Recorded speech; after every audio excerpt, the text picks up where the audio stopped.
సామెతల గ్రంథము 11:28 వచ్చింది. ధనమును నమ్ముకొనివాడు పాడైపోవును, నీతిమంతులు చిగురాకు వలె వృద్ధి నొందుదురు.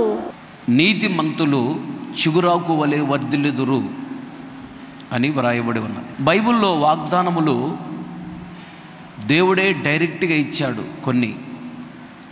కొన్ని దేవదూతలను పంపించి దేవదూతల ద్వారా ఇప్పించాడు. కొన్ని వాగ్దానములు సేవకులకు చెప్పి సేవకుల ద్వారా ఇప్పించాడు. మోషే ఇశ్రాయేలును నువ్వు ఇలా దీవించు, నువ్వు ఎలా దీవిస్తావు నేను అలాగే దీవిస్తాను అంటాడు. అప్పుడు ద్వితీయోపదేశకాండం 28వ అధ్యాయం గమనిస్తే చాలా వాగ్దానాలు ఇచ్చాడు. అవన్నీ దేవుడు నెరవేర్చాడు. అక్కడ వాగ్దానం ఇచ్చింది ఎవరు? దైవజనుడు. వాగ్దానములు కొన్ని దేవదూతల ద్వారా ఇప్పించాడు. మరియమ్మ తల్లి దగ్గరికి వచ్చి దేవదూత చెప్తాడు, నీకు కుమారుడు పుడతాడు, శుభము కలుగునుగాక అని. కొన్ని సేవకుల ఆత్మ ప్రేరణతో కూడా వాగ్దానాలు ఇచ్చారు. అవన్నీ నెరవేర్చబడ్డాయి, నెరవేర్చబడుతూ ఉన్నాయి. ఇక్కడ సొలొమోను బలమైన ఆత్మ ప్రేరణతో సొలొమోను రాస్తున్నాడు. సొలొమోను మామూలుడు కాదు, ఒకప్పుడు మంచి అభిషేకం పొందుకున్నవాడు.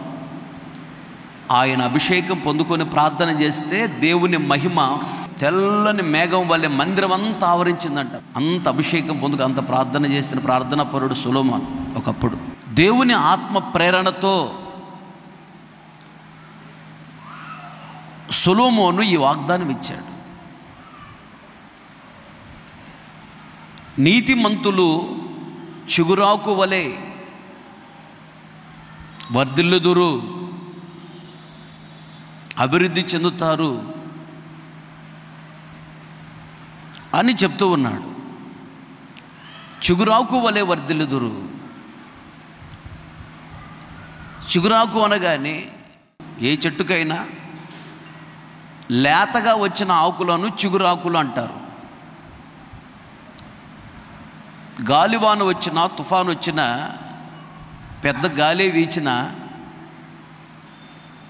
పాత ఆకులు రాలిపోతాయి కానీ చిగురాకు రాలదు. చిగురాకు బాగా పచ్చగా ఉంటుంది, కళకళలాడుతూ ఉంటుంది. ముదురాకు అలా ఉండదు. చెట్టు నుండి రాలిపోవటానికి సిద్ధంగా ఉన్న ముదురాకులో అంత కళ ఉండదు, అంత పచ్చదనం ఉండదు, అంత గట్టిదనం ఉండదు, అంత బలం ఉండదు. అది రాలిపోవటానికి సిద్ధంగా ఉన్నది. అలాగే యవనస్తులు ముఖంలో ఉన్న కళ ముసలివారి ముఖంలో ఉండిద్దా? యవనస్తులలో ఉన్న బలము ముసలివారిలో ఉండిద్దా?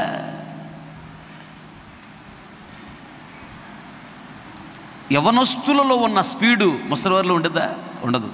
చిగురాకు అంటే ఇక్కడ యవనస్తులకు సాదృశ్యంగా ఉన్నది, ముదురాకు అంటే ముసలివారికి సాదృశ్యంగా ఉన్నది. చిగురాకు దినదినము వర్ధిల్లుతుంది. ముదిరిపోయిన ఆకు ఇక వర్ధిల్లదు, అభివృద్ధి చెందదు, అది ఎండిపోతుంది. దానిలో రోజు రోజుకి శక్తి తగ్గిపోతుంది, తనలో ఉన్న కళ తగ్గిపోతుంది, తనలో ఉన్న పచ్చదనం తగ్గిపోతుంది. అది రాలిపోవటానికి సిద్ధంగా ఉంటుంది ముదురాకు. రోజులు గడిచే కొలది చిగురాకు ఇంకా కళను పొందుకుంటుంది. లేత ఆకు రోజు రోజుకి అదేమవుతుంది? పెద్దగా అవుతుంది, అది వృద్ధి చెందటం. మనకి చిగురాకు గురించి ఇవే తెలుసు.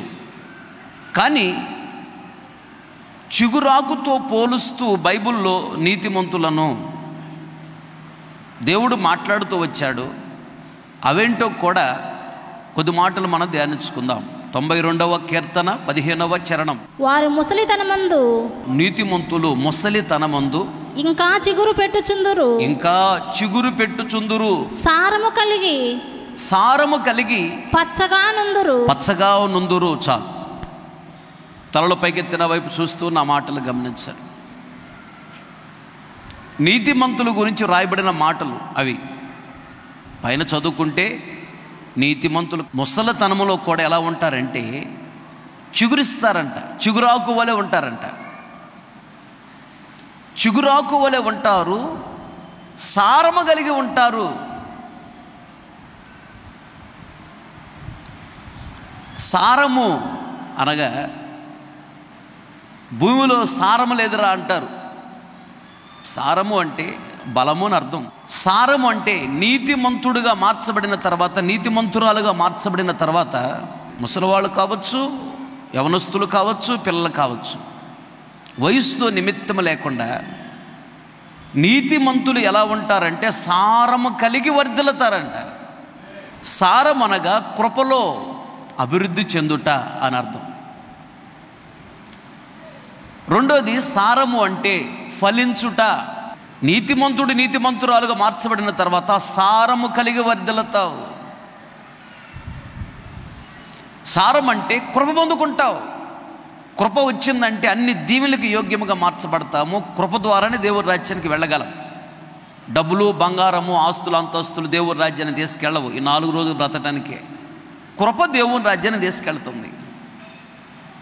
కృపలో వర్ధిల్లాలి. సారము కలిగి నువ్వు వర్ధిల్లుతావు అంటే కృపలో వర్ధిల్లుతావు. రెండోది ఫలిస్తావు.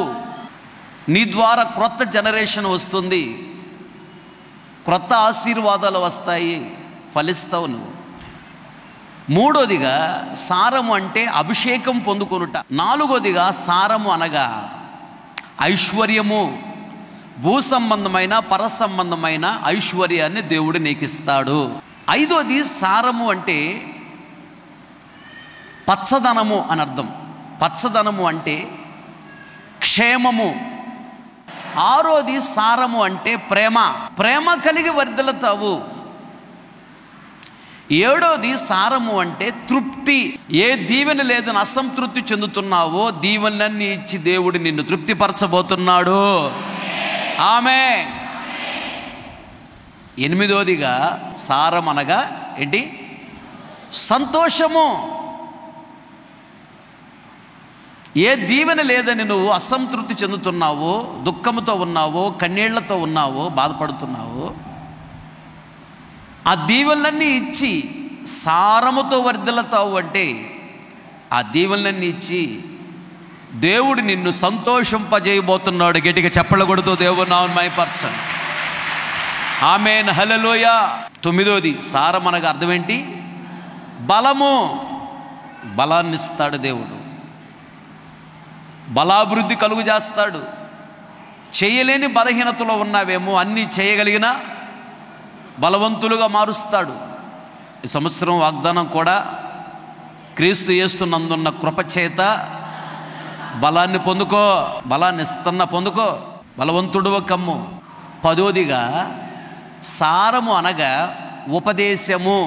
సారము లేకపోతే భూమిలో పంట ఎదగదు, ఫలించదు. సారము అనే ఉపదేశము లేకపోతే ఒక సంఘములో ఆ సంఘము ఆత్మీయ జీవితంలో ఎదగలేదు, దేవుని రాజ్యములో ప్రవేశించలేదు. ఉపదేశం అవసరం. ప్రార్థన చేసుకో అని చెప్పటం సువార్త. ఎలా ప్రార్థన చేయాలో వివరించి చెప్పటమే ఉపదేశం. అది ప్రార్థన చేసుకో అని ఎవరైనా చెప్తారు. ఎలా ప్రార్థన చేయాలనేది అందరూ చెప్పలేరు. ప్రార్థనలో అనుమగలిగిన వ్యక్తినే ప్రార్థన వివరించగలరు. భక్తిగా బ్రతుకు అని చెప్పటం ఎవరైనా చెప్తారు. అది సందేశం. ఎలా భక్తి చేయాలో వివరించి చెప్పటమే ఉపదేశం. ఎవరు చెప్పగలరంటే భక్తి చేసే వాళ్ళే భక్తి ఎలా చేయాలో వివరించగలరు. ప్రార్థన చేసే ప్రార్థనా పరులే ప్రార్థన ఎలా చేయాలో వివరించి చెప్పగలరు. దేవునితో మంచి సహవాసము కలిగిన వ్యక్తి దేవునిలో ఉన్న రహస్యాన్ని చెప్పగలరు.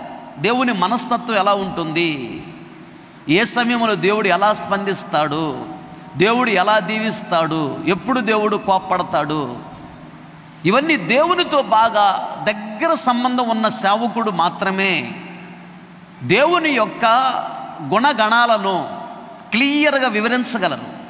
నేను చెప్తుంటాను అప్పుడప్పుడు, ఈరోజు ప్రభు దర్శనం ఇలా మాట్లాడాడు, కలలో ఇలా మాట్లాడాడు చెప్తుంటానే, అది దేవునితో ఉన్న వ్యక్తిగత సంబంధం. అలా అందరూ చెప్పలేరు సేవకులు.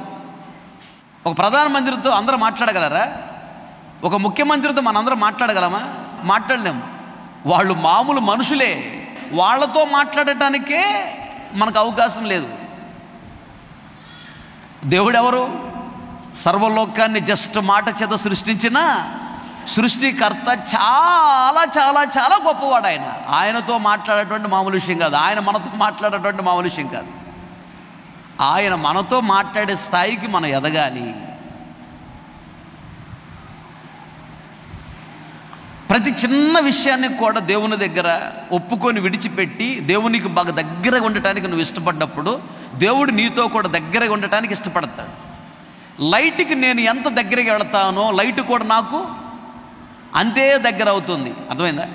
లైట్ నుండి నేను ఎంత దూరంగా వెళతానో నాకు తెలియకుండా లైట్ కూడా నాకు అలాగే దూరం అవుతుంది. మనము దేవునికి ప్రతి చిన్న పొరపాటు ఒప్పుకొని విడిచిపెట్టి చేయనని తీర్మానం చేసుకొని బాగా భక్తిగా ఉంటానని తీర్మానం చేసుకొని ఎంత దగ్గర వెళతావో దేవునికి, దేవుడు కూడా నీ దగ్గరకు వస్తాడు, నీతో బాగా మాట్లాడతాడు, ప్రతి అవసరత తీరుస్తాడు, బాగా గణపరుస్తాడు, బాగా దీవిస్తాడు. నీతిమంతులు చిగురాకు వలె వర్ధిల్లుదురు అంటున్నాడు. నీతిమంతులు సారము కలిగి చిగురాకు వలె వర్ధిల్లుదురు. సారం అంటే 10 రకాల దీవెనల గురించి నేను చెప్పాను. ఈ 10 రకాల దీవెనలు దేవుడు నీకు అనుగ్రహించాలని ఆశపడుతున్న దినమే దినము. అందరూ చెప్పండి ఆమేన్. అయితే నువ్వు నీతిమంతుడిగా మార్చబడ్డావా, నీతిమంతుడిగా ఎదుగుతున్నావా లేదా అనేది గమనించుకోవాలి, పరీక్షించుకోవాలి. ఏంటి నీతి? రోమీయులకు రాసిన పత్రిక 4:3 అబ్రహాము దేవుని నమ్మెను, అది అతనికి నీతిగా ఎంచబడెను. చాలు. అబ్రహాము నిజమైన దేవుడు యెహోవా లేదా యేసయ్యని నమ్మాడు. దేవుడు అతను నువ్వు నీతిమంతుడవు అన్నాడు. ఇక్కడ కూర్చొని వాక్యం వింటున్న మీరందరూ యేసయ్య నిజమైన దేవుడిని నమ్మే ఇక్కడికి వచ్చారు. నువ్వు నీతిమంతుడవు, నీతిమంతురాలవు. నీలో నీతి ప్రారంభమైంది, నీతి ప్రారంభమైంది. అలాగే 5వ అధ్యాయం 9వ వచనం. కాబట్టి ఆయన రక్తము వలన ఇప్పుడు నీతిమంతులముగా తీర్చబడి మరింత నిశ్చయముగా ఆయన ద్వారా ఉగ్రత నుండి రక్షింపబడుదుము. చాలు. తలలో పైకెత్తిన వైపు చూస్తున్న మాటలు గమనించండి. ఒకటి, యేసు ప్రభువు నిజమైన దేవుడు అని నమ్మినప్పుడే నీలో నీతి ప్రారంభమైంది. పాపాన్ని ఒప్పుకొని విడిచిపెట్టి పాపము చేయనని తీర్మానం చేసుకొని పాప క్షమాపణ నిమిత్తము బాప్తిస్మము తీసుకున్నప్పుడు నువ్వు నీతిలో అభివృద్ధి చెందుతున్నావు అని అర్థం. ఆ తర్వాత కొరింథీయులకు రాసిన మొదటి పత్రిక 6వ అధ్యాయము 11వ వచనం. మీలో కొందరు అట్టివారే ఉంటది కానీ ప్రభు అయిన యేసుక్రీస్తు నామములను మన దేవుని ఆత్మయందలి మీరు కడుగబడి పరిశుద్ధపరచబడిన వారై నీతిమంతులుగా తీర్చబడితిరి. చాలు. పరిశుద్ధాత్మ అభిషేకాన్ని పొందుకొని ఆత్మలో బాగా ఆనందిస్తూ ఉన్నావంటే నీతిలో నువ్వు పరిపూర్ణతకు ఎదిగావని అర్థం. నీతిలో పరిపూర్ణతకు ఎదగాలి.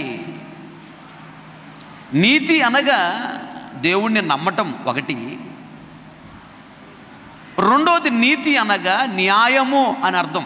న్యాయములో ఎదగాలి, విశ్వాసములో ఎదగాలి, క్రియలు కలిగి ఉండాలి.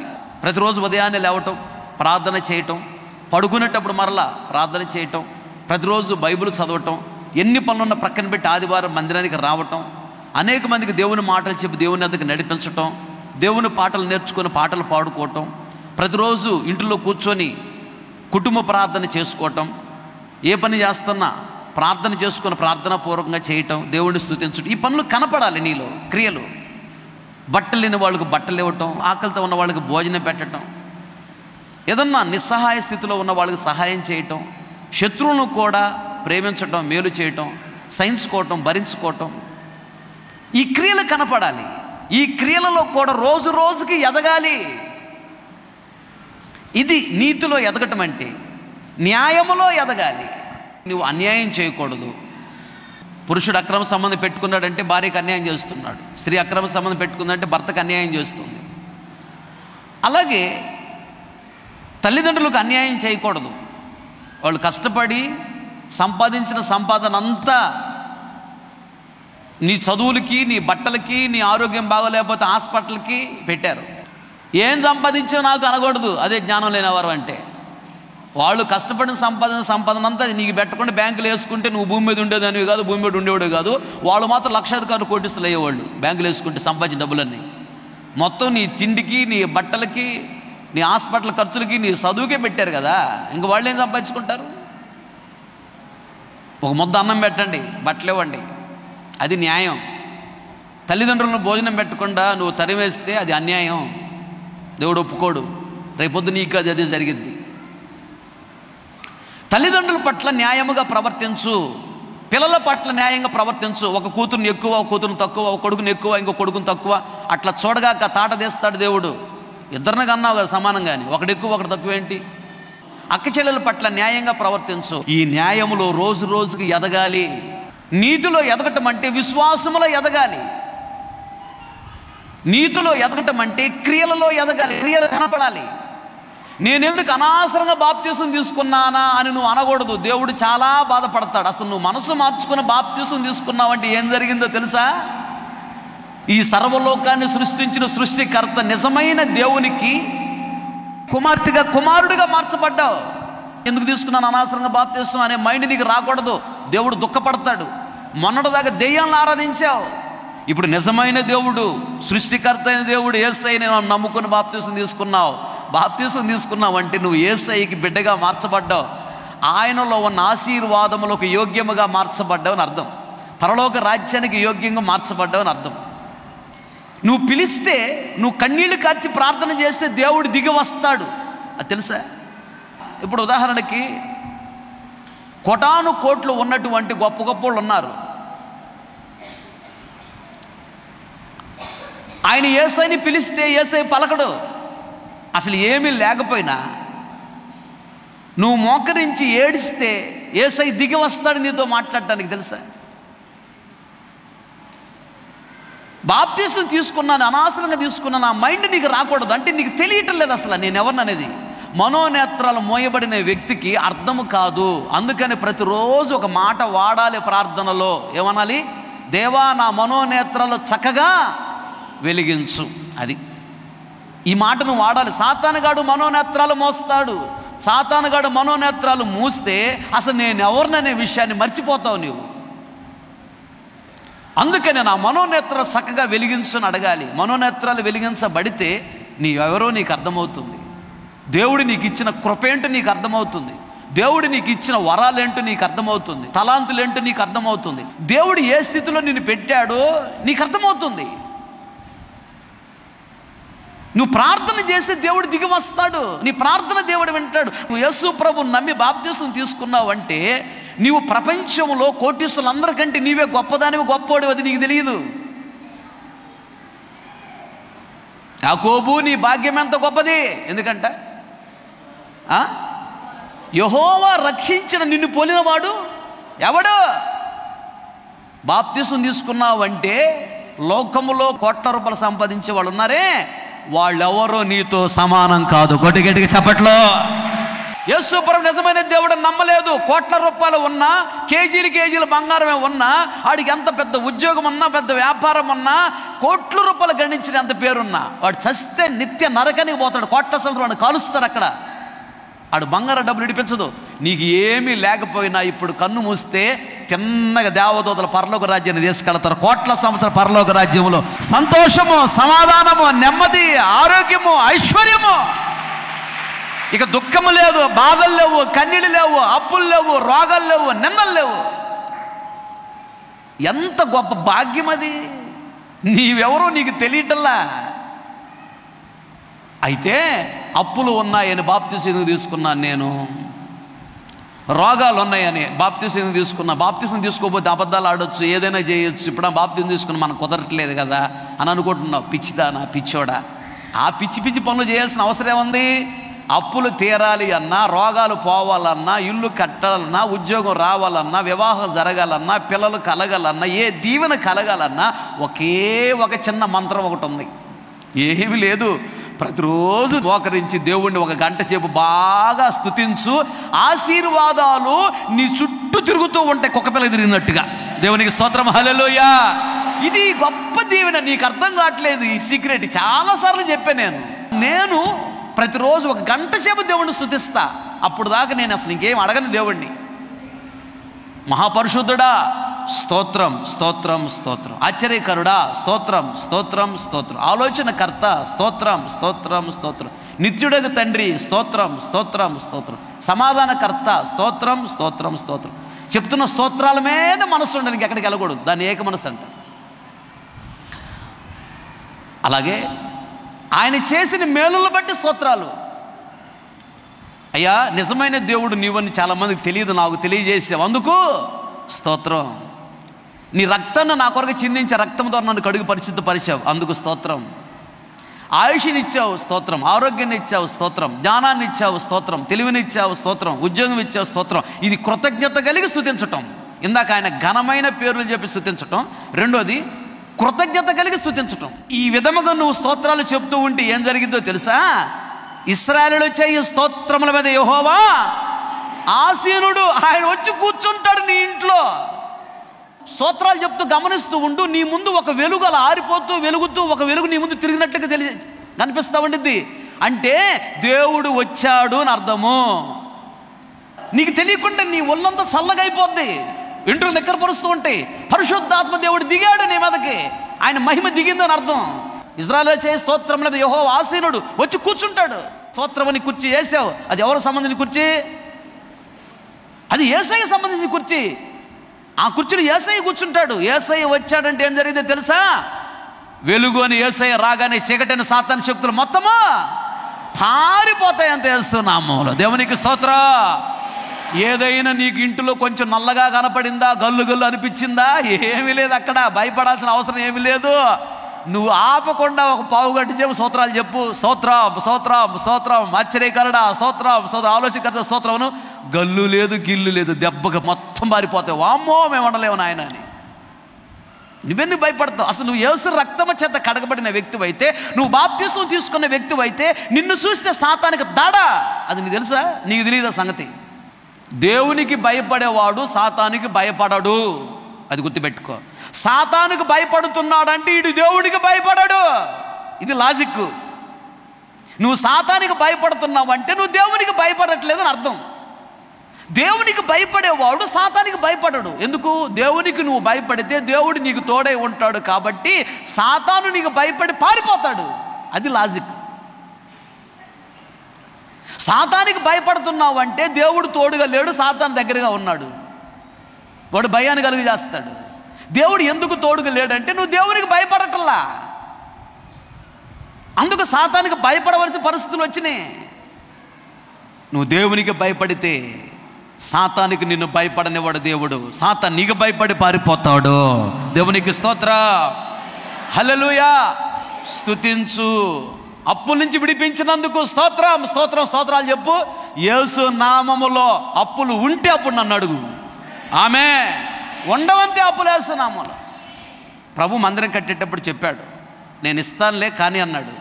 అప్పు చేసే మందిరం కట్టే, అప్పు చేసే స్థలం కొన్నా. ప్రతిరోజు ప్రభు నువ్వు చెప్పావు కదయ్యా తీరుస్తానని, అప్పుల నుంచి విడిపించాయి అప్పుల నుంచి విడిపించాయి అని ప్రార్థన చేస్తూ దేవుని రోజు స్తుతిస్తున్నా. దేవుని మహాకృపను బట్టి చాలా వరకు పోయినాయి అప్పులు. ఆమేన్, హల్లెలూయా. అనుభూతితో చెప్తున్నా. స్తుతించు. స్తుతి ఏం చేస్తుందంట? నీ స్థితిని మారుస్తుంది. ఈరోజు దరిద్రతని స్థితిలో ఉన్నావా? స్తుతించే వ్యక్తి అయితే ఐశ్వర్యమని స్థితిలో కడతావు. దీవెన పొందుకునే ఒక లాజిక్ ఉంటుంది. సుత్తి తీసుకొని కొండను కొడితే కొండ పగిలిద్దా? అలా కాదు. చిన్న రంధ్రం వేసి దాంట్లో బాములాగా పెట్టేసి అగ్గిపులు గీసి పెడితే దెబ్బకి పెచ్చులు లేచిపోద్ది కొండ. ప్రతిదానికి ఒక సొల్యూషన్ ఉంటుంది. అది తెలుసుకోవాలే కానీ ఏది అసాధ్యమైనది కాదు. మనం అంటాం, దేవా సమస్తము సాధ్యమనయ్యా, నీకు అసాధ్యమైనది ఏముందయ్యా అంటాం. దేవుడు ఏమంటున్నాడు తెలుసా?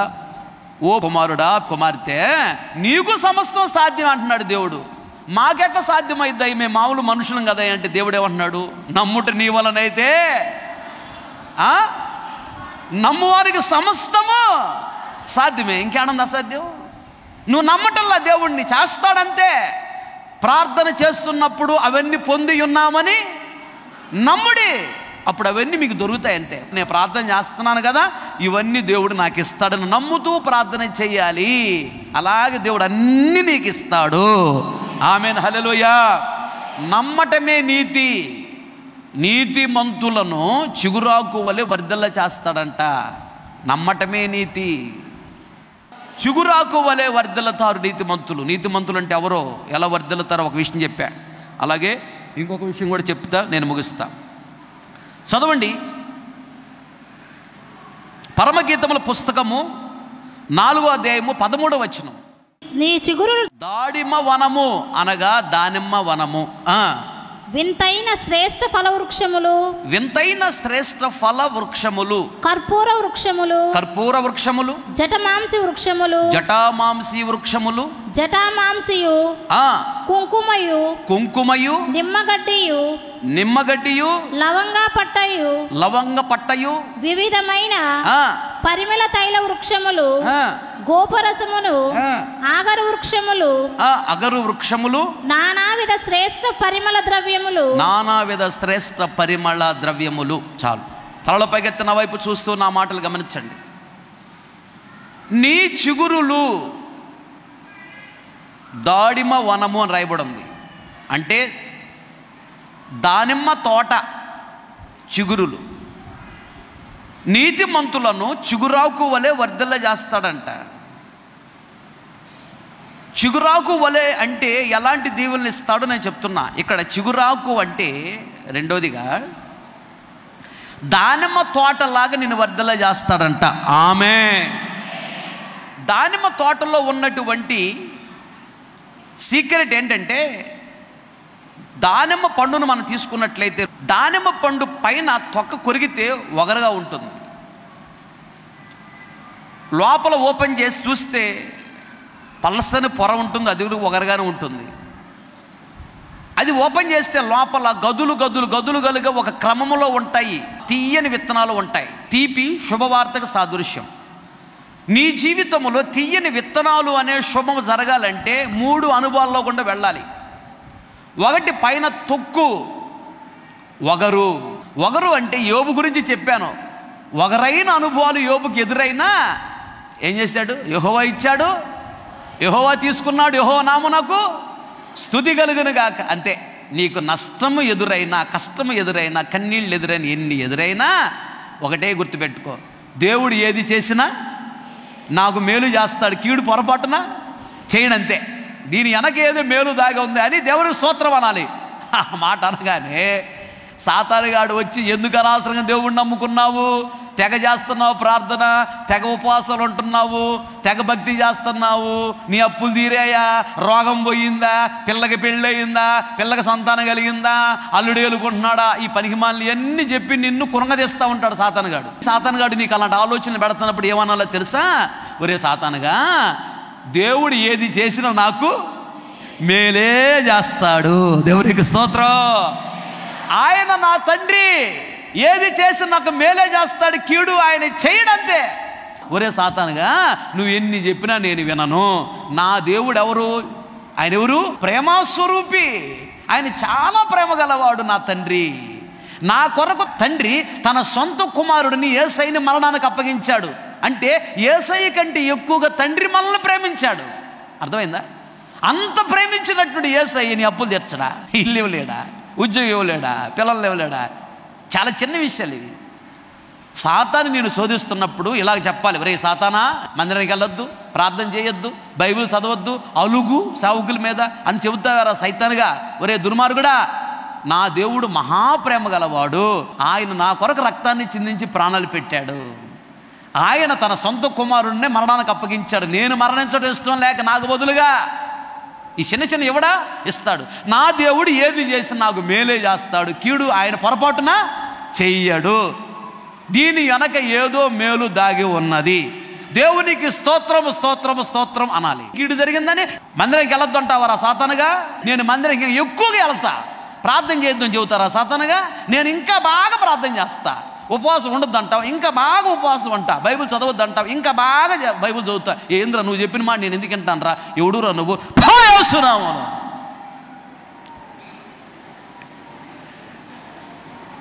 అని సాతాన్ని గద్దించాలి. అపవాదిని ఎదిరించిన వాడు అప్పుడు నీ యొద్ద నుండి పారిపోతాడు. ఎదిరించు, వాడికి భయపడేది అంటే. ఇది దీవెన పొందుకునే విధానం. నువ్వు అలా అన్నప్పుడు దేవుడు ఎంత సంతోషిస్తాడో తెలుసా? చాలా సంతోషిస్తాడు. దేవుడు దిగి వస్తాడు నిన్ను దీవించటానికి. యోబు జీవితంలో అదే జరిగింది. ఒగరైన అనుభవాలు ఎదురయ్యాయి. ఏమి తగ్గల, ఏమి సాతానికి చోటు ఇవ్వలా. లోపల ఒక క్రమములో ఉన్నాయి విత్తనాలు. దేవునికి ఇష్టమైన వాక్యానుసారమైన జీవితం చేయటమే క్రమము. చిగురాకు వలె మీరు వర్ధిల్లుతారు అంటే దానిమ్మ తోట వలె మీరు వర్ధిల్లుతారు అంటున్నాడు. అనగా కొంతకాలం ముందు శ్రమలు ఉంటాయి. శ్రమలలో సహించుకో, భరించుకో. దేవుడిని ఇంకా బాగా స్తుతించు, ఇంకా బాగా కనపరచు. దేవుడిని దూషించొద్దు, ద్వేషించొద్దు, అవమానపరచొద్దు, కన్నీళ్ళు పెట్టించొద్దు. ఏది చేసిన దేవుడు నాకు మేలు చేస్తాడని దేవుడిని బాగా ఇంకా స్తుతించు, ఇంకా కనపరచు. కష్టాలు వచ్చినప్పుడు, కన్నీళ్ళు వచ్చినప్పుడు, అప్పులు వచ్చినప్పుడు, రోగాలు వచ్చినప్పుడు, నిందలు వచ్చినప్పుడు. దీని తర్వాత ఆశీర్వాదం ఉందని గుర్తుపట్టు. ఒగరైనటువంటి పొర తర్వాత లోపల తీయని విత్తనాలు ఉన్నాయి. రాత్రి చీకటి వచ్చిందంటే ఉదయాన్నే మళ్ళీ ఏమొచ్చింది? వెలుగు వచ్చింది. అలాగే కష్టాలు, శ్రమలు ఈరోజు నీకున్నాయి అంటే దీని తర్వాత ఏముంది? శ్రమలలో దాగిన సిరులు ఉంటాయి. ఎందుకు కంగారు పడతావు? సద్భక్తితో బ్రతకను ఉద్దేశించు వారికి శ్రమలు రాక తప్పవు. శ్రమలు వచ్చాయి ఇప్పుడు నీకు అంటే దాని అర్థం ఏంటి తెలుసా? త్వరలో నువ్వు దీవెన పొందుకోబోతున్నావు అని అర్థము. ఆమేన్, హల్లెలూయా. అంటే దానిమ్మ పండు లాంటి అనుభవంలో ఉన్నావు. ఆ తర్వాత చూడేముందో. వింతైన శ్రేష్ఠ ఫల వృక్షములు, వింతైన శ్రేష్టమైన ఫల వృక్షములు ఉన్నాయంట లోపల. చిగురాకు వలె వర్ధిల్లుతావంటే ఇది. వింతైన అంటే ఆశ్చర్యమైన. దేవుడు ఆశ్చర్య కార్యాలు మీ జీవితంలో చేయబోతున్నాడు. నమ్మిన వాళ్ళు గట్టిగా చప్పట్లు కొడుతూ హల్లెలూయా. చిగురుటాకు వలె నువ్వు వర్ధిల్లుతావంటే వింత కార్యాలు చేయబోతున్నాడు దేవుడు. ఆశ్చర్య కార్యాలు చేయబోతున్నాడు. ఎందుకు కంగారు పడతావు? తర్వాత శ్రేష్టమైనవి అంటే చాలా మంచివి. దేవుడు అతి శ్రేష్టమైన వాడు. అతి శ్రేష్టమైన దేవా. ఎవరైనా, నేను ఫస్ట్ ఈ పాట రాసినప్పుడు శ్రేష్టమైన అని రాశా. కలలో ప్రభు నాతో మాట్లాడి నేను అతి శ్రేష్టమైన వాడను అన్నాడు. అప్పుడు పెట్టి అతి శ్రేష్టమైన అని. ఆయన చాలా మంచివాడు, మంచి దీవెనలే ఇస్తాడు. ఆమేన్, హల్లెలూయా. అలా ఆశ్చర్యకార్యాలు చేస్తాడు. శ్రేష్టమైనవి చాలా మంచి మంచి దీవెనలు ఇస్తాడు. తర్వాత ఏంటంట? కర్పూర వృక్షములు. కర్పూర వృక్షము. ఎవరైనా చెప్పండి కర్పూర వృక్షం అంటే. ఏ ఒక్కరైనా చెప్పండి కర్పూర వృక్షం అంటే ఏంటి? సేవకులు కూడా కర్పూర వృక్షం అంటే ఎవరైనా చెప్పగలరా? చేయొద్దండి. ఎప్పుడు వినలేదు, నేను చెప్తున్నా. కర్పూర వృక్షం అంటే చేతులు ఒకసారి చూసుకుని రంగురంగులుగా ఏమైనా ఉన్నాయేమో ఉందా? గోరంటాకు. ఇక్కడ కర్పూర వృక్షం అంటే గోరంటాకు చెట్టు.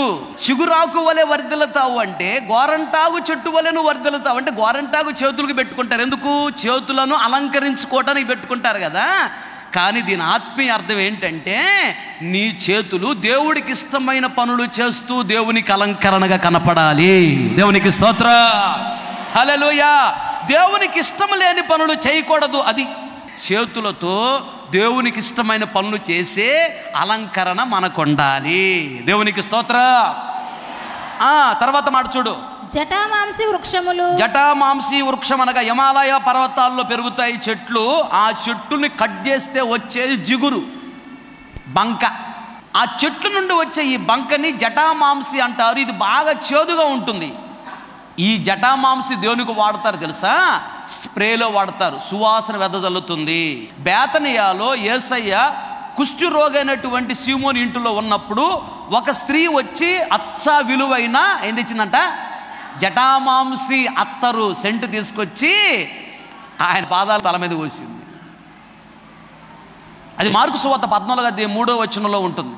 ఆయన బేతనియాలో కుష్టి రోగి అయిన సీమోను ఇంట భోజనమునకు కూర్చుండి ఉన్నప్పుడు ఒక స్త్రీ మిక్కిలి విలువగల అచ్చ జటామాంసి అత్తరు బుడ్డి తీసుకొని వచ్చి ఆ అత్తరు బుడ్డి పగులగొట్టి ఆ అత్తరు ఆయన తల మీద పోసెను. చాలు.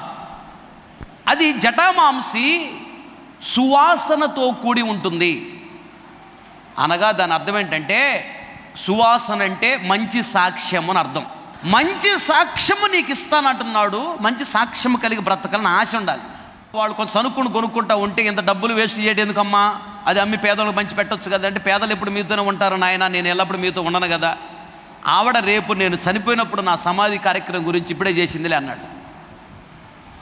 అంటే దాని అర్థం ఏంటంటే, చనిపోయిన డెడ్ బాడీకి స్ప్రే కొడతారు. ఎందుకు కొడతారు? దుర్వాసన అణిచివేసి సువాసన పైకి వెదజల్లుతుంది. జటామాంసి చేసే పని కూడా అదే. జటామాంసి అనగా దుర్వాసన అనే పాపాన్ని అణిచివేసి సువాసన అనే మంచి సాక్ష్యం కలిగి బ్రతకాలి. దేవునికి స్తోత్రం, హల్లెలూయా. ఈ మంచి సాక్ష్యం నీకు ఇస్తానంటున్నాడు. చిగురాకు వలె వర్ధిల్లుతారంటే నీకు జటామాంసి ఇస్తానంటున్నాడు. కర్పూర వృక్షం వలె నిన్ను ఉంచుతానంటున్నాడు. తర్వాత జటామాంసియు కుంకుమయు. కుంకుమ పువ్వు. కుంకుమ పువ్వు మీలో చాలా మందికి తెలుసు, పాలల్లో కలుపుకొని తాగుతారు, అది ఒకటి. రెండోది కుంకుమ పువ్వు పలవలో కూడా వేస్తారు. కుంకుమ పువ్వు మంచి శక్తిని బలాన్ని ఇస్తుంది. ఆ కుంకుమ పువ్వుని నూరి ముఖానికి రాసుకుంటారంట, ముఖ సౌందర్యము కొరకు. దీని ఆత్మీయ అర్థం ఏంటంటే, ముఖము కళకళలాడుతూ కనిపించాలంట. ముఖములో ప్రకాశం ఉండాలి, ముఖములో దైవ కళ కనపడాలి. దేవుడు అంటున్నాడు, నాలో ఉన్నటువంటి దైవ కళ, నా ముఖములో ఉన్నటువంటి తేజస్సు. తేజము అంటే పరాక్రమము, తేజస్సు అంటే వెలుగు. ఆ రెండిటి తేడా తెలియాలి నీకు. నా ముఖములో ఉన్న తేజస్సు, నా ముఖములో ఉన్న వెలుగు, నా ముఖములో ఉన్న ప్రకాశము, నా ముఖములో ఉన్న మహిమ మీకు కూడా ఇస్తాను అంటున్నాడు. చిగురాకు వలె నువ్వు వర్ధిల్లుతావు అంటే దాని అర్థం అది. ముఖములో ఆ కళ రావాలి. మీకు అర్థమయ్యేటట్టు చెప్తా, ముఖంలో ఉండాల్సిన కళ ఏంటో చెప్తా వినండి. మోషే 40 రోజులు ఉపవాసం ప్రార్థన చేసి కొండ మీద కింద దిగొచ్చాడు. ఆయన ముఖాన్ని చూడలేకపోయారంట. చెప్పండి ఎవరైనా కానీ, ఆయన ఏ క్రీము వాడి ఉంటాడు, ఏ పౌడర్ వాడు ఉంటాడు, ఏ కంపెనీ? దేవుని సన్నిధిలో ప్రార్థన చేసి కిందకు వస్తే ఆయన ముఖాన్ని చూడలేకపోయాడు. అలా ప్రకాశించిందంట దైవ కళ. ఉపవాసం ఉన్నావా? ఉపవాసం ఉండి ఒక 2-3 గంటల ప్రార్థనలో గడుపు. అద్దంలో నీ ముఖం చూసుకో ఎంత కళగా ఉండిద్దో. అది క్రీములు రాసినా రాదు. ఉపవాసం ఉన్నప్పుడు అది దైవ కళ. పరిశుద్ధాత్మ దేవుడు శరీరాన్ని టచ్ చేస్తాడు. ఆ కళ వేరు, అది దైవ కళ. ఆ కళ రావాలి. ఈ పనికిమాల కళ కాదు, దైవ కళ రావాలి. అది దేవుడు కోరుకునేది. ఇంకోటి ఏ కళ ఉండాలో చెప్పంటావా? యేసు ప్రభు తల్లి మరియమ్మ యేసు ప్రభుని గర్భం ధరించింది. గర్భం ధరించిన తర్వాత యోధా ప్రాంతంలో కొండ శేమల్లో ఉన్నారు జకరయ్య భార్య ఎలిజబెత్. వాళ్ళ దగ్గరికి వెళ్ళింది మరియమ్మ. వెళితే ఆవిడప్పటికే 6 నెలలైంది గర్భం ధరించి. ఎలిజబెత్ గర్భం ధరించింది ఎవరిని?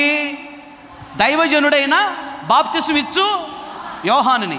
మరియమ్మ తల్లి గర్భం ధరించింది ఎవరిని? యేసయ్యని. ఇప్పుడు యేసయ్యని గర్భము ధరించినటువంటి మరియమ్మ తల్లి ఎలిజబెత్ దగ్గరికి వెళ్ళింది. మరియమ్మ తల్లి కడుపులో ఎవరున్నారు? యేసయ్య ఉన్నాడు. ఎలిజబెత్ కడుపులో ఎవరున్నారు? ఒక దైవజనుడు ఉన్నాడు.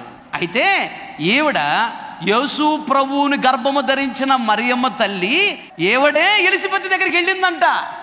వాస్తవంగా ఎలిజబెత్ రావాలి. వామ్మో, సృష్టికర్త అయిన దేవుణ్ణి గర్భం ధరించింది. నా కడుపులో ఉంది సేవకుడు, కానీ మరియమ్మ తల్లి కడుపులో ఉంది ఎవరు? సృష్టికర్త అయిన దేవుడు, నా తండ్రి ఉన్నాడు అని ఆవిడ రావాలి కదా తగ్గించుకొని. వాస్తవంగా కానీ యేసు ప్రభువుని గర్భం ధరించిన మరియమ్మ తల్లే తగ్గించుకొని ఆడికి వెళ్ళిందంట. అంత తగ్గింపు మరియమ్మ తల్లికి ఎలా వచ్చింది? ఉదాహరణకి ఇప్పుడు ఎలిజబెత్ అమ్మ గర్భము ధరించింది ఒక సేవకుడిని అంటే ఆవిడ ఒక బైక్ కొనుక్కుంది అనుకుందాం. మరియమ్మ తల్లి యేసు ప్రభువుని గర్భం ధరించింది, ఈవిడ విమానం కొనుక్కుంది అనుకుందాం. ఎవరు గొప్ప? విమానం కొనుక్కున్నాడు గొప్ప కదా. బైక్ కొనుక్కున్న ఆవిడ విమానం కొనుక్కున్న వాళ్ళ దగ్గర రావాలి కదా తగ్గించుకొని. విమానం కొనుక్కున్న ఆమె తగ్గించుకొని బైక్ కొనుక్కున్న ఆమె దగ్గరికి వెళ్ళింది. ఈ మరియమ్మ తల్లికి ఎంత తగ్గింపు ఎందుకు వచ్చిందంటే లోపల ఎవరున్నారు? యేసయ్య. ఆయన ఎవరు? బాగా తగ్గింపు కలిగిన వాడు. యేసయ్య లోపల ఉన్నాడు కాబట్టి మరియమ్మ తల్లికి అంత తగ్గింపు వచ్చింది. నువ్వు ఎంత సేవకురాలు అయినా, ఎంత సేవకుడు అయినా తగ్గింపు జీవితము ఉంటే దేవుడు నీలో ఉన్నాడని అర్థం. యేసయ్య నీలో ఉంటే నీకు తగ్గింపు వచ్చింది. దానికి నేను వందనాలు చెబుతానా అంటే నీ లోపల యేసయ్య లేడు. ఎవరున్నారు? సాతాను ఉన్నాడు, వెలుగుదూత ఉన్నాడు అని అర్థం. తగ్గింపు రావాలి. మరియమ్మ తల్లి ధరించుకుంది ఎవరిని? యేసయ్యని. సృష్టికర్తని దేవుడే నా కడుపులో ఉన్నాడని గర్వం రావాలి. గర్వం రాలా. ఏమొచ్చింది ఆవిడికి? తగ్గింపు వచ్చింది. తగ్గించుకున్న ఆవిడ వెళుతుంది. వెళ్ళి వందనలు ఎవరు చెప్పారు? ఇప్పుడు యేసు ప్రభుని గర్భంలో ధరించుకుని మరియమ్మ తల్లి తగ్గించుకొని సేవకుని గర్భము ధరించినటువంటి ఎలిజబెత్కి వందనాలు చెప్పిందంట. చూసావా ఎంత తగ్గింపు? కారణము లోపల యేసయ్య ఉన్నాడు కాబట్టి తగ్గింపు వచ్చింది మరియమ్మ తల్లికి. ఎవరు లోపల యేసయ్య ఉంటారో వాడు ఎంత వయసులో పెద్దోళ్ళైనా, ఎంత డబ్బున్న వాళ్ళైనా, ఎంత అందచందాలు కలిగిన వారైనా, ఎంత ఐశ్వర్యం కలిగిన వాళ్ళైనా, ఎంత పెద్ద కులంలో మేము పుట్టామని చెప్పుకుంటున్నా, ఎంత చదువుకున్న వాళ్ళైనా లోపల యేసయ్య ఉంటే చిన్నపిల్లల్లాగా తగ్గించుకుంటారు. దేవునికి స్తోత్రం, హల్లెలూయా. అంత గొప్ప దేవుడు భూలోకానికి వచ్చి ఒక మామూలు మనిషిగా తగ్గించుకొని బ్రతికాడు. పశువుల తొట్లో పడుకున్నాడు. అంత గొప్ప దేవుడు. తగ్గింపు. ఆవిడలో యేసయ్య ఉన్నాడు కాబట్టి తగ్గించుకుంది. ఈవిడ వెళ్ళి వందనాలు చెప్పిందట తగ్గించుకొని. ఈవిడే వందనాలు చెప్పింది. అసలు నేనేంటి, నేను వందనాలు చెప్పటం ఏంటి? సృష్టికర్త దేవుడు నా కడుపులో ఉన్నాడు. ఇక సృష్టి మొత్తం అన్ని తరాల వాళ్ళు నన్ను గనపరుస్తారు అని గర్భం ధరించగా ఏం రావాలి? ఏమికి గర్వం రావాలి. గర్వం రాలా. ఏమొచ్చింది? తగ్గింపు వచ్చింది. మరియమ్మ తల్లి వెళ్ళి ఎలిజబెత్కు వందనాలు చెప్పగానే ఎలిజబెత్ కడుపులో ఉంది ఎవరు? 6 నెలల పిల్లోడు యోహాను ఉన్నాడు. ఏం చేశాడంట? లోపల గంతులు వేశాడంట సంతోషంగా. దేవునికి స్తోత్రం. చెప్పలు గట్టిగా హల్లెలూయా. లోపల సంతోషముగా గంతులు వేశాడంటే హృదయం నిండిన దాన్ని బట్టే నోరు మాట్లాడుతుంది. హృదయం నిండటం అంటే లోపల, నోరు మాట్లాడటం అంటే బయట. లోపల సంతోషం ఉంటే బయటికి కనపడుతుంది. Face is index of mind. లోపల సంతోషం ఉంటే ముఖంలో సంతోషం కనపడిద్ది. లోపల హృదయంలో దుఃఖం ఉంటే ముఖంలో దుఃఖము కనపడిద్ది. లోపల కోపం ఉంటే ముఖంలో కోపము కనపడిద్ది. అర్థమైందా? లోపల ఈర్ష్య ద్వేషం ఉంటే ముఖంలో కూడా అది కనపడిద్ది. లోపల సంతోషం ఉన్నది ఎలిజబెత్కి. ఇప్పుడు ఎలిజబెత్కి ఏమి రావాలి? నేను మరియమ్మ కంటే వయసులో పెద్దదాన్ని, భక్తి గలదాన్ని, పిల్లలు లేకపోయినా దేవుడు కొరకే నిలబడ్డా, ఇంచుమించుగా 70 సంవత్సరాల వయసులో గర్భాన్ని తెరిచాడు. మరియమ్మ నా కళ్ళ ముందు పుట్టి పెరిగింది. మరియమ్మ నాకంటే పెద్ద భక్తి గలదా? ఆ మరియమ్మ కడుపులో నా యేసు ప్రభు పుట్టడానికి ఇష్టపడ్డాడు. నా కడుపులో ఒక దైవ సేవకుని వేశాడు. యేసు ప్రభు పోయి మరియమ్మ తల్లి కడుపులోకి వెళ్ళాడు. నా కడుపులోకి రావచ్చు కదా అని వ్యసన పడిందా? వ్యసనం లేదు. ఏమంటుందో తెలుసా? ఆవిడ లోపల సంతోషంగా ఉందంట. ఒక ఆవిడ పిల్లోడికి పాలిస్తూ ఉందంట. పిల్లోడికి పాలిస్తూ ఉన్నప్పుడు వాళ్ళ భర్త తాగి వచ్చి ఏదో గబక్కన మాట అన్నాడంట. పట్ట పట్ట పట్ట పట్ట పొళ్ళు కొరికిందంట ఆవిడ. ఆయన ఏమి అనలేక ఏం చేయలేక భర్తని ఉద్రేకంతో మండిపోయిందంట. పిల్లోడికి పాలు ఇచ్చింది. అలాగే పాలు తాగుతూ ఉన్నాడు. కాసేపు ఉన్న తర్వాత పిల్లోడు పాలు తాగటం ఆపేశాడు. అట్లాగే చూస్తూ ఉంది. నిద్రకు వచ్చాడని చూస్తే కదిలాట్లా. పడుకోబెడదాం చూస్తే చచ్చిపోయాడు పిల్లోడు. ఎందుకు పిల్లోడు చచ్చిపోయాడు ఏంటి అని చెప్పి హాస్పిటల్కి తీసుకెళ్తే టెస్ట్ చేసి ఏం చెప్పండి, ఏం తప్పించామో, ఏం పెట్టావమ్మా ఏంటంటే, నేనేమీ లేదయ్యా పాలు ఇచ్చానయ్యా అన్న. పాలు తాగితే పిల్లడు చచ్చిపోవటం ఏంటంటే లోపల పాయిజన్ ఉంది నరనరాల్లో. లోపల కడుపులోకి పాలు వెళ్ళిపోయినాయా, పాలల్లో విషం ఉందంట. కారణం ఏంటి అంటే ఆవిడ ఎప్పుడైతే కోపముతో ఉద్రేకంతో మండిపోయిందో బాగా, తన లోపల ఉన్నటువంటి పాలు కూడా విషముగా మారిపోయాయంట. ఆ పాలు తాగిన పిల్లోడు చనిపోయాడు. చూసావా? పిల్లలను గర్భం ధరించినప్పుడు తల్లి సంతోషంగా ఉంటే పుట్టే బిడ్డ ఆరోగ్యంగా పుడతారంట. తల్లి దుఃఖముతో, వేదనతో, కన్నెలతో, నిట్టూరుతో, ద్వేషముతో, పగతో, కక్షతో ఉంటే అలాంటి బిడ్డే పుడతాడంట. పుట్టినట్టు వాడు కూడా అలాగే ఉంటాడంట. ఒక బిడ్డకి జన్మనిస్తున్న తల్లి ఎలా ఉండాలి అనేది దేవుడు తెలియజేస్తున్నాడు నీకు. లోపల ఉన్నది బయటికి కనిపిస్తుంది. ఎక్స్ప్రెషన్స్ ఫేస్లో కనపడతాయి. లోపలే ఉన్నది కక్ష ద్వేషము, అది పాల రూపంలో బయటకు వచ్చేసింది, పిల్లని చంపేసింది. కనుక ముఖములో కళ అనేది కనపడాలని దేవుడు ఆశపడుతున్నాడు. లోపల ఉంటే బయటకు వచ్చింది అది. లోపల సంతోషం ఉండాలి. చదవ మాటలు లూకా సువార్త 1వ అధ్యాయం 41వ వచనం నుంచి 44వ వచనం వరకు. ఎలిజబెత్ వందనం వచ్చిన వినగానే ఆమె గర్భంలో శిశువు గంతులు వేసెను. ఆవిడ గర్భంలో శిశువు గంతులు వేసెను. అంతటా ఎలిజబెత్ పరిశుద్ధాత్మతో నిండుకొనెను. అదుగో మరియమ్మ తల్లి వచ్చి వందనాలు చెప్పింది తగ్గించుకొని. వందనాలు వినగానే ఈవిడకి వ్యసనం కలగల, మహా సంతోషం కలిగింది. హృదయంలో సంతోషం కలగల. లోపల బిడ్డ కూడా సంతోషంగా గంతులేసాడు. తల్లికి సంతోషంగా ఉంటే బిడ్డ కూడా లోపల సంతోషంగా ఉంటాడు. ఆ తర్వాత ఏం జరిగింది తెలుసా? పరిశుద్ధాత్మ దేవుడు కూడా వచ్చి ఎలిజబెత్ నింపాడంట. కొడిగడికి సపట్లో ప్రజలాడు హల్లెలూయా. తోటి సహోదరి వచ్చి వందనాలు చెప్పగానే ఎవడు కూడా సంతోషంగా వందనాలు అందంట. అది నచ్చినటువంటి లోపల ఉన్న సేవకుడు సంతోషించాడు, బిడ్డ సంతోషించాడు. అంతేకాదు పరిశుద్ధాత్మ దేవుడు సంతోషముగా తన శక్తి చేత నింపాడు ఎలిజబెత్ని. ఆమె సంతోషంగా పరిశుద్ధాత్మ దేవుడు నీలోకి రావాలి అంటే వందనము చెప్పగానే తోటి సహోదరుడు నువ్వు సంతోషముగా వందనము చెప్పగలగాలి. అప్పుడు పరిశుద్ధాత్మ దేవుడు నీలోకి రావటానికి యోగ్యురాలవి. తోటి సహోదరు అన్న వందనాలు అనగానే నువ్వు లేదు ఇక్కడ చూసావనుకో, ఏది పొడుచుకునే గేదెలు ఉంటాయే, గేదెలు కూడా అంతే, 2 గేదెలే కదా. ఈ గేదెలు వెళుతున్నప్పుడు, ఆ గేదె ఇటు నుంచి వస్తున్నప్పుడు, ఈ గేదె ఇటు వెళుతున్నప్పుడు హాయ్ అని సంతోషంగా పలకరించుకోవచ్చు. 2 గేదెలేగా.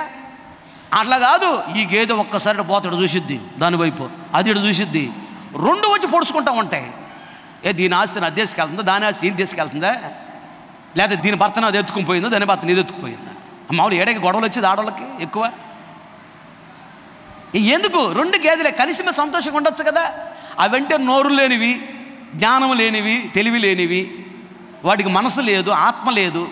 అయితే మనమెవరము? దేవుని పోలిక కదా. మనం ఎలా ఉండాలి? దేవుని యొక్క పోలికలు మనకు కనపడాలా, దేవుని స్వరూపం కనపడాలా, దేవుని యొక్క ఆ మాట తీరు మనకు కనపడాలా.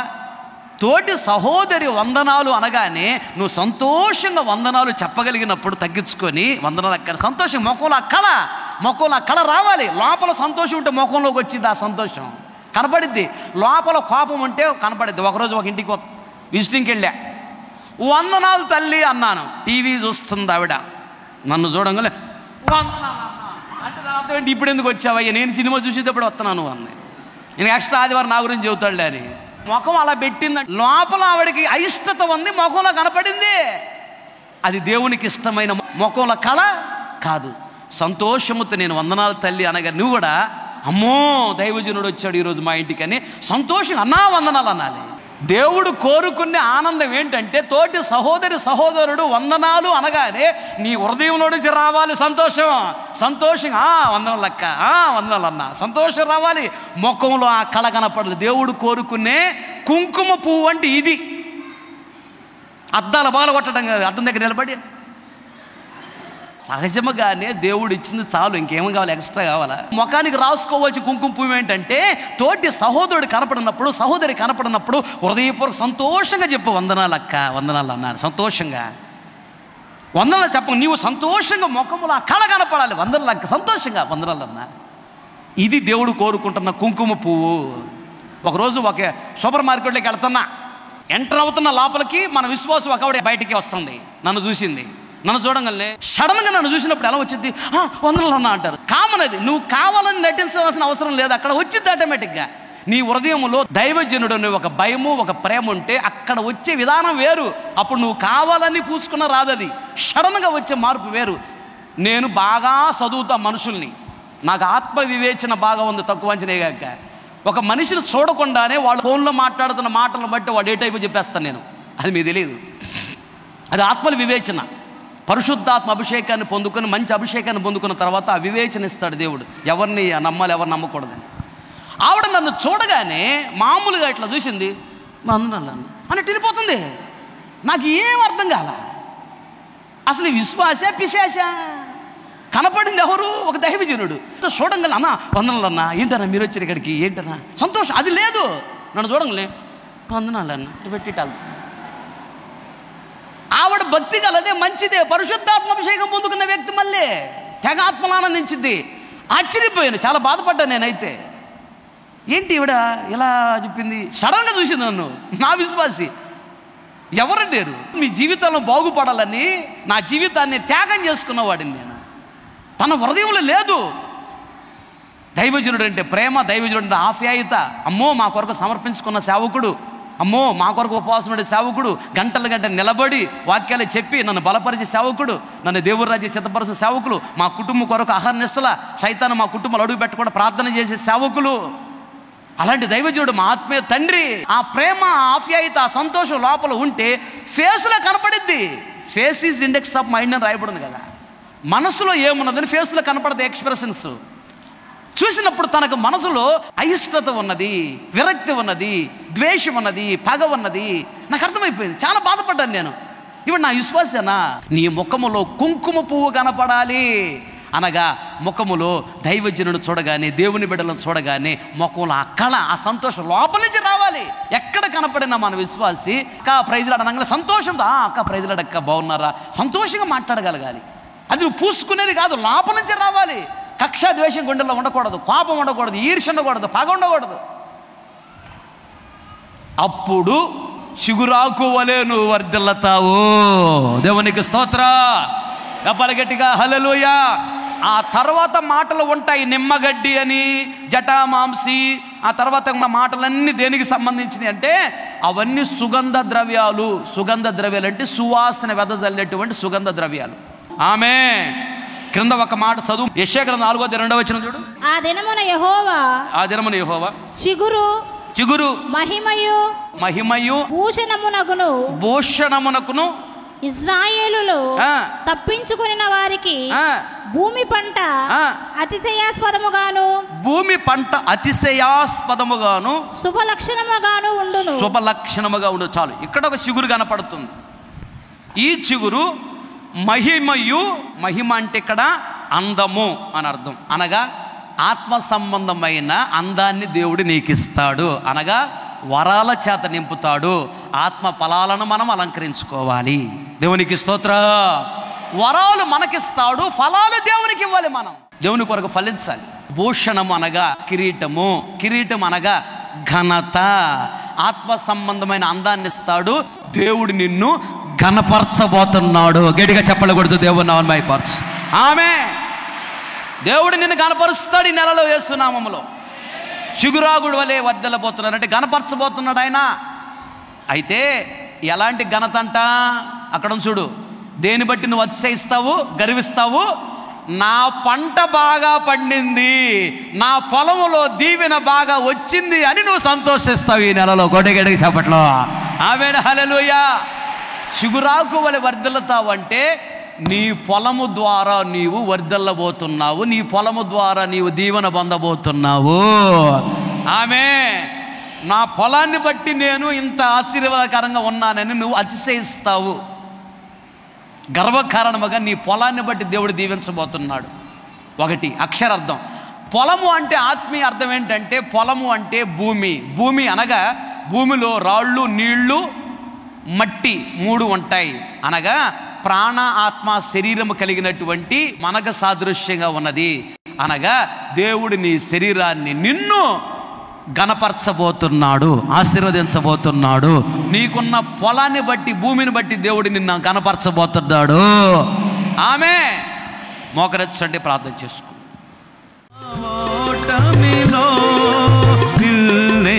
విసుగక ప్రార్థించదా, సన్నోతించి సోలక సేవించేదా. గ్లోరీ. పరిశుద్ధ ఆత్మతో నిండి ఆనందమే మదిలో ప్రతిదినం. పరిశుద్ధ ఆత్మతో నిండి ఆనందమే మదిలో ప్రతిదినం. జయం జయం అని చాటేదా, జయం జయం అని చాటేదా. మహిమా సింహాసనముపై ఆసీనుడా, నా ఆరాధనకు యోగ్యుడా, పరిశుద్ధుడా. గట్టిగా చెప్పకూడదు. గ్లోరీ.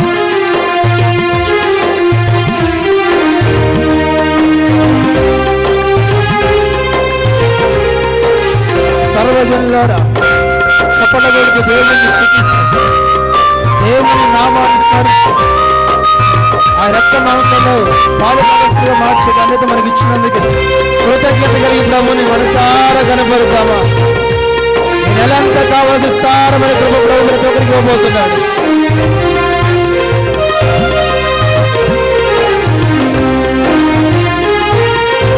నా ఆత్మలో తీవ్రత కలిగి ఆసక్తితో పూర్ణ మనస్సుతో నిన్నే పూజించేదా. పరిశుద్ధ జనములకు కూడి ప్రతి స్వరముతో భూమిలో పరస్పరం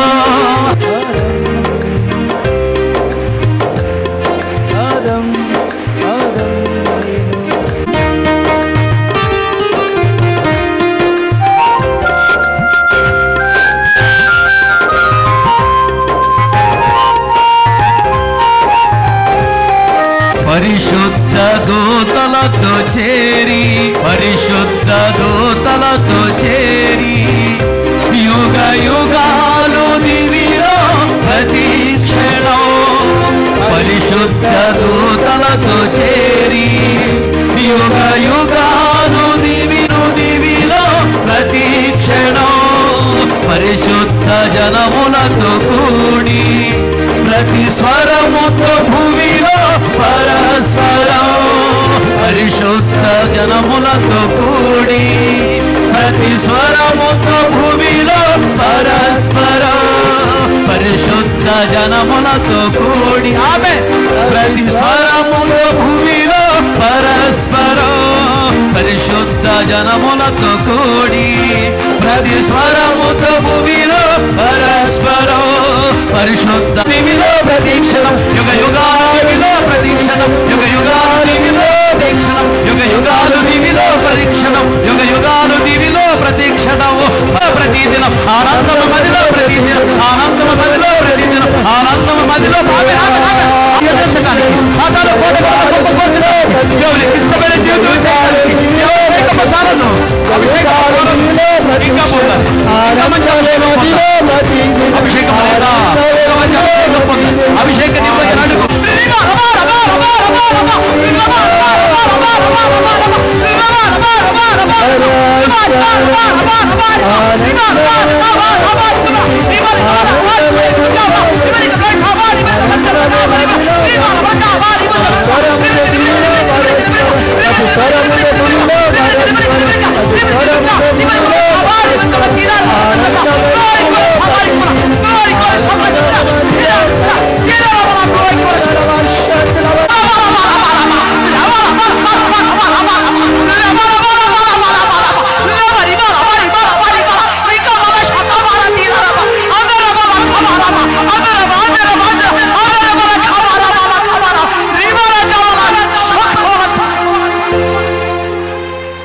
ఉన్నతుడా నిత్య నివాసి నీ బంగారు పాదములకు ఎనలేని స్తోత్రాలు చెల్లిస్తూ ఉన్నాం.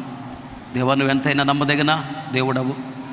తండ్రి ఆత్మస్వరూపి మా మధ్యకి దిగివచ్చి తండ్రి పాటలు పాడుతున్న వారు స్వరాలు ముట్టారు, వాయిద్యములు వాంచుతున్న వారికి విశేషమైన కృప చూపించారు. ఆరాధనలో దేవా మీ శక్తి చేత నింపి మమ్మలను మీ శక్తివంతులుగా అయ్యా మమ్మల్ని మార్చినందుకు స్తోత్రాలు చెల్లిస్తూ ఉన్నాం. మీ దాసులను మరుగుపరచి ఆత్మస్వరూపికి దిగివచ్చి మీ శక్తి చేత నింపి మీ బలమ చేత నింపి మీ ఉపదేశం చేత నింపి సంఘముతో ఆదరిస్తూ ఓదారుస్తూ బలపరుస్తూ తృప్తిపరుస్తూ సెద తీరుస్తూ హెచ్చరిస్తూ సరిచేస్తూ మీరు మాట్లాడిన ప్రతి మాటను బట్టి స్తోత్రం స్తోత్రం స్తోత్రం స్తోత్రం. విత్తబడిన వాక్యం వృధా కాకూడదు. విన్న ప్రతి గుండెల వాక్యాన్ని స్థిరపరచండి. వాక్యానుసారమైన జీవితం అనుగ్రహించండి. పశ్చాత్తాప కనిటాత్మను కుమ్మరించండి. మనోన్నతను చక్కగా వెలిగించండి. భయభక్తి చేత నింపండి. కృతజ్ఞత చేత నింపండి. దేవా నీకు స్తోత్రం స్తోత్రం స్తోత్రం అయ్యా. బయలుదేరి వెళుతున్నారు మీ సన్నిధి సముఖాన్ని తోడుగా ఉంచండి. సకాలంలో క్షేమంగా గమ్యము చేరటానికి కృప చూపించమని అడుగుతున్నాను ప్రభా.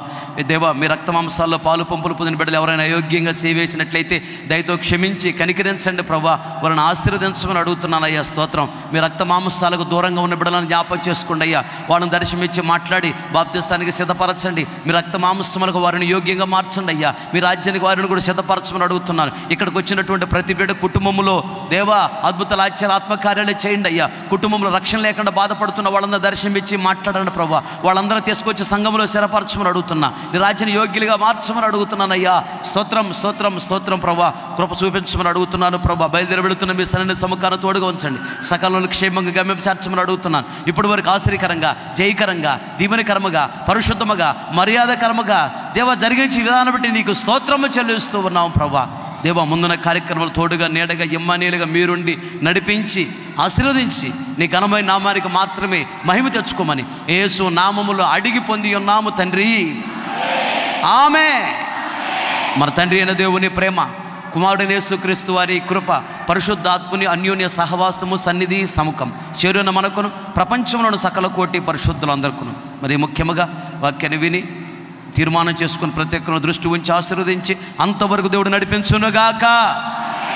ఆమేన్. హల్లెలూయా, హల్లెలూయా, హల్లెలూయా.